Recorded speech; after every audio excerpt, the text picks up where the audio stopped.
तो भाई लोगों, मंडे नाइट रॉ की शुरुआत होती है डोमिनिक मिस्टीरियो और लिव मॉर्गन की। नहीं छोड़ो जाने दो, इसको बात नहीं करेंगे। हम बात करेंगे मंडे नाइट रॉ की एक्चुअल शुरुआत के बारे में। तो लुडविग केजर का रिटर्न होता है भाई, और लुडविग केजर जो है यहाँ पर किंग जनरल यानी कि वर्ल्ड हैवीवेट चैंपियन जो बन चुके हैं, अब उनका इंट्रोडक्शन करते हैं, उन्हें बुलाते हैं भाई, और उसके बाद अपनी बेहतरीन एंट्रेंस करते हैं वर्ल्ड हैवीवेट चैंपियनशिप के साथ। अपनी पहली एंट्रेंस करते हैं द रिंग जनरल या किंग जनरल गुंथर, और पूरा अरीना उन्हें यू डिजर्व इट के नारे लगाता है। जिसके बाद गुंथर कहते हैं कि मैं हूं गुंथर, इतिहास का सबसे longest intercontinental reigning champion, king of the ring winner, और उसके बाद यहाँ पर तुम्हारा नया वर्ल्ड हैवीवेट चैंपियन। और अब जो है मेरा डोमिनेशन और भी ज्यादा बढ़ चुका है, और अब मुझे कोई भी रोक नहीं सकता है। पूरे लॉकर रूम में से किसी में हिम्मत नहीं है जो मेरे सामने खड़ा हो सके, कोई भी मेरे लेवल का नहीं है। लेकिन तभी भाई अचानक से रैंडी ऑर्टन आ जाते हैं भाई स्मैकडाउन से। रैंडी ऑर्टन यहाँ पर क्या कर रहे हैं भाई? तो रैंडी ऑर्टन रिंग के अंदर आते हैं भाई अपनी पूरी एंट्रेंस करने के बाद, जिसे देखकर गुंथर कहते हैं कि शायद मैंने थोड़ा गलत कह दिया, तुम हो अभी यहाँ पर। जिसके बाद रैंडी ऑर्टन कहते हैं एग्जैक्टली मैं हूँ यहाँ पर। वैसे तो मैं तुम्हें यहाँ पर कॉन्ग्रेचुलेट करने आया था, बधाई देने की तुम जो है चैंपियन बन चुके हो, लेकिन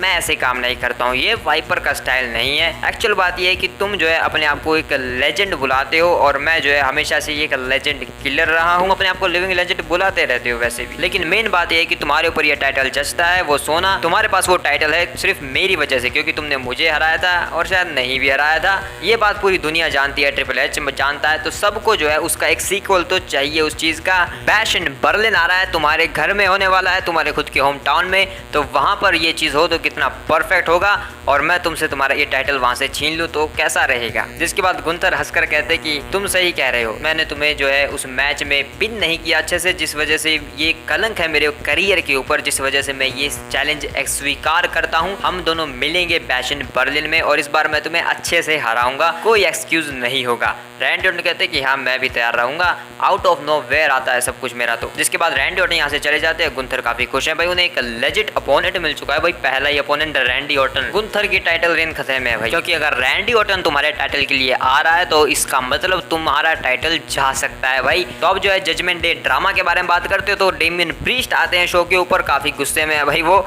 और उसके बाद वो सीधा कहते हैं कि तुम जानते हो यहाँ पर क्यों आए, फिन बैलर जल्दी से बाहर आ जाओ। लेकिन भाई फिन बैलर ऐसे ही थोड़ी ना आता है, तो वो आता ही नहीं, तो फिन बैलर तो बाहर आता ही नहीं है। तो फिर डेमियन प्रीस्ट कहते हैं कि इसलिए तुम अपने आप को प्रिंस बुलाते हो, तुम तो डरपोक हो। मैंने तुम्हें जो है अपनी पूरी कहानी बता रही है, तुम सब कुछ जानते हो मेरे बारे में, और तुमने क्या किया, जिस दिन मेरी डॉक्यूमेंट्री रिलीज होने वाली थी उसी दिन तुमने मुझे धोखा दे दिया। तुमने मुझे विश्वास दिलाया था, मुझे जजमेंट डे नाम की एक फैमिली दी थी, क्योंकि कोई अभी मेरे साथ नहीं था कभी भी, और जजमेंट डे मुझे एक रीजन मिला जिस वजह से मैं लड़ सकता हूँ। लेकिन अब मुझे उसकी जरूरत नहीं है, मेरे पास एक नया परिवार है, WWE यूनिवर्स, ये सब अब मेरे हैं, और तुम जो है कहीं पर भी मुझसे छिप नहीं सकते, बच नहीं सकते, क्योंकि मुझे अपनी टाइटल गंवाने का ज्यादा दुख नहीं है, तुमने मुझे धोखा दिया उसका ज्यादा दुख है। जिसके बाद फिन बैलर जो है स्क्रीन के ऊपर आते हैं, और वो कहते हैं कि मैंने धोखा दिया, नहीं मैंने नहीं, तुम हो जो बदल गए थे। तुम्हारे पास जब से वर्ल्ड हैवीवेट चैंपियनशिप आई, तुमने जजमेंट डे को हमेशा धोखा दिया है, तुमने हमेशा हमें नीचा दिखाया है, और सबसे बेहतरीन बात जानते हो क्या, तुमने मेरा समर स्लैम का मोमेंट छीना था, तुम्हारे पास वो मनी इन द बैंक था, तुम्हारी वजह से मैं अपना वर्ल्ड हैवीवेट चैंपियनशिप मैच हारा था, ये सब तुम्हारी वजह से हुआ है।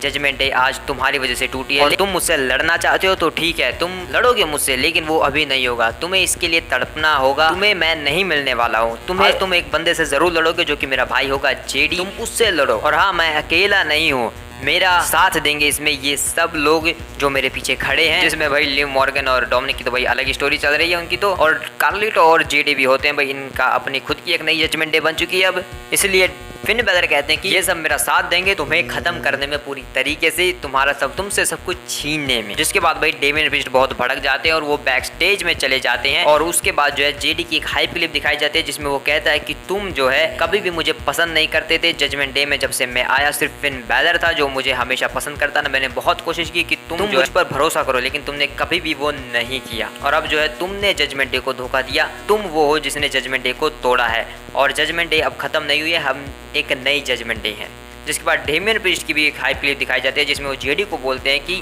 तुम क्या समझते हो, तुम सही कह रहे हो, आप किसी को तुम पसंद नहीं थे, मुझे भी नहीं थे, नहीं ना ही किसी और को। फिन बैलर वो बंदा था मेरा भाई जिसकी वजह से मैंने तुम्हें आने दिया जजमेंट डे में, और उस वजह से जो है मैं तुम्हारे ऊपर भरोसा करता था, लेकिन तुम जिसके साथ घूमते हो वो एक धोखेबाज है, उसने मुझे धोखा दिया, तो तुम क्या सोच रहे हो, वो तुम्हें भी धोखे के लिए ही तैयार कर रहा है, आखिर में तुम्हें भी वो धोखा ही देगा। जिसके बाद जेडी और कार्लिटो शो के ऊपर एंट्रेंस करते हैं, डेमियन प्रीस्ट भी आते हैं शो के ऊपर। 1-on-1 JD McDonagh versus Damien priest का मैच होता है जिसमें भाई डेमियन प्रीस्ट बुरी तरीके से बैंड बजा देते हैं जेडी मैकडोना की, लेकिन जेडी मैकडोना भी काफी अच्छा प्रदर्शन दिखाते हैं भाई। और जेडी ऐसा इसलिए कर पाता है क्योंकि भाई डेमियन प्रीस्ट जो है वो जेडी को ज्यादा मारना नहीं चाहता था, वो उसके ऊपर दया खा रहा था इसलिए, लेकिन एंड तक पहुंचते पहुंचते भाई डेमियन प्रीस्ट पूरा फुल ऑन चला जाता है। जब कार्लिटो मैच में इंटरप्शन करने लगता है तो फिर डेमियन प्रीस्ट का मत्था फिर जाता है। एंड में डेमियन प्रीस्ट जो है उठा के पटकता है भाई जेडी मैकडोना को, रिंग साइड पर जाकर टेबल के ऊपर भी पटकता है भाई क्लोज एक टैकल अटैक से। उसके बाद रिंग के अंदर आता है, एक शानदार क्लोज लाइन लगाता है, कार्लिटो मैच में आता है तो उसे सुपर किक मिलती है, और उसके बाद साउथ ऑफ हेवन के लिए रेडी हो रहे होते हैं डेमियन प्रीस्ट, लेकिन तभी पीछे से फिन बैलर आकर अटैक कर देते हैं, जिसके बाद डेमियन प्रीस्ट भाई वो और ज्यादा गुस्से में हो जाते हैं फिन बैलर को देखकर, जिसके बाद फिन बैलर डर जाते हैं, लेकिन पीछे से जेडी आ जाता है और बाकी की जजमेंट डे आ जाती है, जो सब मिलकर भाई यहाँ पर डेमियन प्रीस्ट को बुरी तरीके से धोने लगते हैं। लेकिन भाई डेमियन प्रीस्ट अकेला ही सबको एक एक किक लगा के पंचेस लगा के सबको धराशायी कर देता है। उसके बाद रेजर्स एज लगाने जाता है फिन बैलर को, लेकिन लिव मॉर्गन जो है फिन बैलर को बचा लेती हैं डेमियन प्रीस्ट से, जिसके बाद पीछे से डोमिनिक आता है और डोमिनिक और लिव मिलकर दोनों धोने लगते हैं डेमियन प्रीस्ट को, जिसके बाद दिस इज माय ब्रूटैलिटी होता है और रिया रिफली आ जाती है। डोमिनिक तो भाग जाता है लेकिन भाई लिव बेचारी फंस जाती है और उसे जो है पॉट्स में दे देकर मारती है रिया रिफली लिव मॉर्गन को, जिसके बाद वो एक रेजर्स एज लगाने जाती है अनाउंसर्स टेबल के ऊपर लिव मॉर्गन को, लेकिन डोमिनिक मिस्टीरियो वापस आता है और वो लिव मॉर्गन को बचाकर यहाँ से रफू चक्कर हो जाता है भाई, उसे ले जाता है, वो बचा लेता है। लेकिन रिंग के अंदर भाई ये जेडी क्यों खड़ा है भाई, यहाँ पर उसकी पूरी जजमेंट डे जा चुकी है लेकिन वो अकेला डेमियन प्रीस्ट से लड़ रहा है, जिसके बाद वो अकेला फंस जाता है रिया रिफली और डेमियन प्रीस्ट के बीच में। रिया रिफली उसे एक हेडबट देती है, उसके बाद डेमियन प्रीस्ट उसे देता है इतिहास की सबसे बेहतरीन और दुश्मनी वाली साउथ ऑफ हेवन, और इस तरीके से डेमियन प्रीस्ट और रिया रिफली जो है एक साथ आते हैं, वो एक दूसरे को हग भी करते हैं और वो इस चीज को दिखा देते हैं कि उन्हें किसी की जरूरत नहीं है। तो इस तरीके से डेमियन प्रीस्ट और रिया रिफली जो है अपना डोमिनेंस दिखा देते हैं भाई, पूरी जजमेंट डे को बचा देते हैं अकेले ही दोनों मिलकर। और रिया रिफली और डेमियन प्रीस्ट इस तरीके से यहाँ पर पूरी तरीके से फेस बन चुके हैं WWE में भाई, तो अब चीजें और भी ज्यादा मजेदार होने वाली हैं। और भाई बैश इन बर्लिन के लिए वर्ल्ड हैवीवेट चैंपियनशिप में गुंथर वर्सेस रैंडी ऑर्टन के मैच को भी ऑफिशियल कर दिया जाता है, ये उनका मैच कार्ड का पोस्टर भी आ चुका है। मुझे थोड़ा सा अजीब सा लग रहा है, लेकिन बाकी तुम बताओ ये कैसा है पोस्टर। तो भाई बाकी की मंडे नाइट रॉ के बारे में बात करें दूसरी वीडियो में, तो मिलते हैं उस वीडियो में, बाय बाय।